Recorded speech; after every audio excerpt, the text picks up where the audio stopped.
Gospels as Paraclete, or the one who brings comfort.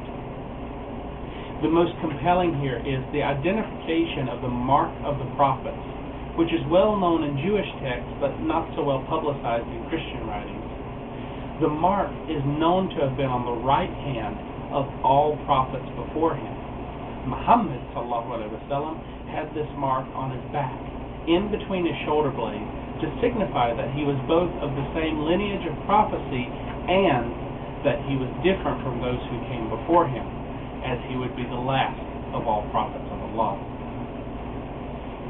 From age 12 until age 25, he was known to become trustworthy and honest. He would tend sheep, partake in trade and business, and always had the best manners and the greatest of honesty. Around age 25, he was hired by the widowed businesswoman Khadijah to take part in her business in far areas. She sent servants to watch over him and to see how he conducted himself in trade. And she was pleased with the dignity that he maintained. It was because of his outstanding character that our mother Khadijah decided to marry Muhammad ﷺ, and she approached him through her servant and asked for his hand. When they married, Muhammad was 25 and Khadijah was 40. They remained married for 25 years, and Muhammad ﷺ loved her so intensely that he never looked towards another while they were married.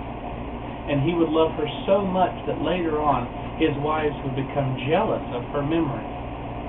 Through her, Muhammad had all of his children except for Ibrahim. Unfortunately, all of his children died during his lifetime except for Fatima. All of his children witnessed and embraced Islam and migrated to Medina with him.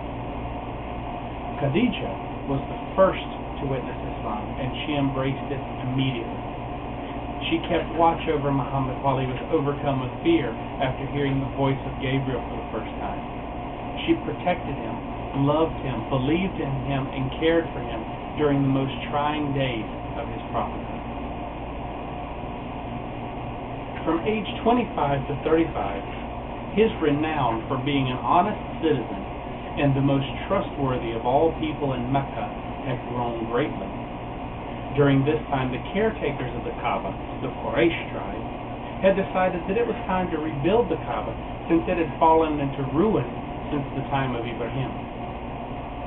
At this time, the Kaaba only stood about 3 meters high and had no roof. The decision was made to demolish the rest of the Kaaba and rebuild it with only the black stone being reused from the structure that Abraham built.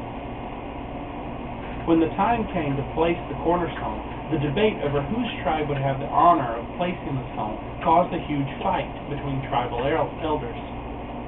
Finally, the eldest of them all said, "Let us see who is the next person to pass this way. That person will decide the matter." And Allah had decided that Muhammad ﷺ should be that person. His wise decision was that the stone be placed in his cloak and carried by all the tribal elders to the place, and then Muhammad himself would push the stone into position.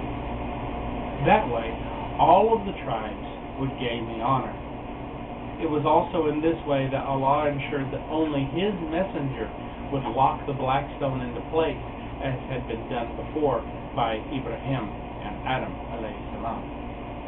This story is so powerful to us today because it clearly shows that even before Muhammad ﷺ was a prophet, that he was well known and regarded among the people of Mecca for being honest, upstanding, and a peacemaker.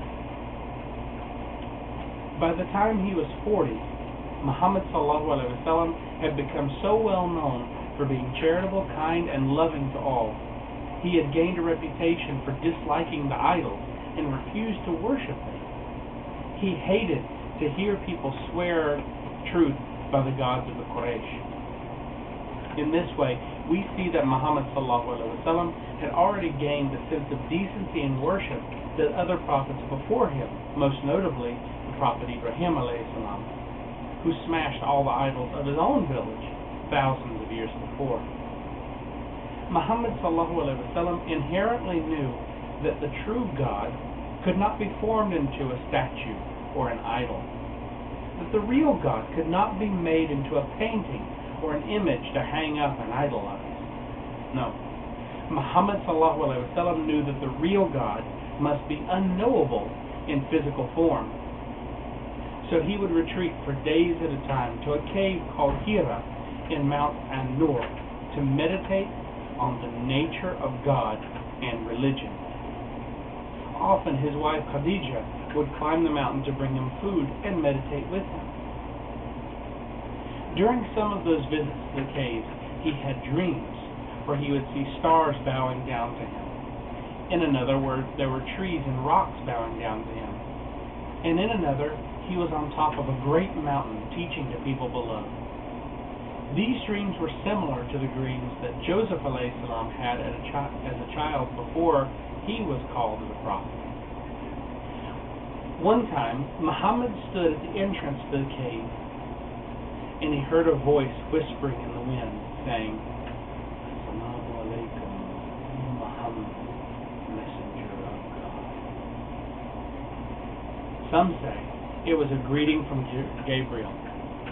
Others say that the rocks and trees themselves had called out to him, and still others have said that the jinn recognized his presence. It was in the year 610 AD, in the last months of Ramadan, that Gabriel appeared to Muhammad to give him the first message from Allah to give to the people.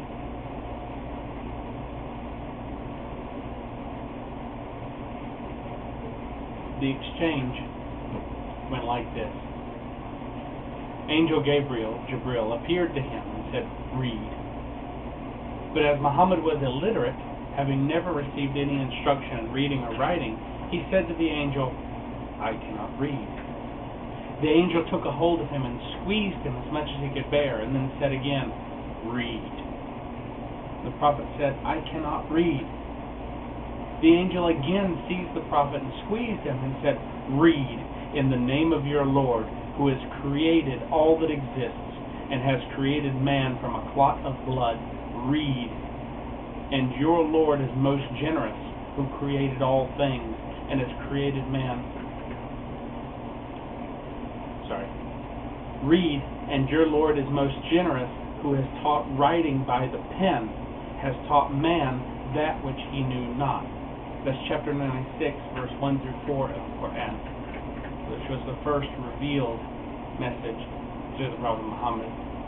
Then the Prophet repeated the words with a trembling heart. He returned to Khadijah from the mountain and said, "Cover me." She wrapped him in a garment until his fear was dispelled. He told Khadijah what had occurred and that he was becoming either a soothsayer or he was going crazy. She replied, "Allah forbid. He will surely never let such a thing happen. For you speak the truth. You are faithful and trust. You bear the afflictions of the people. You spend in good works what you gain in trade.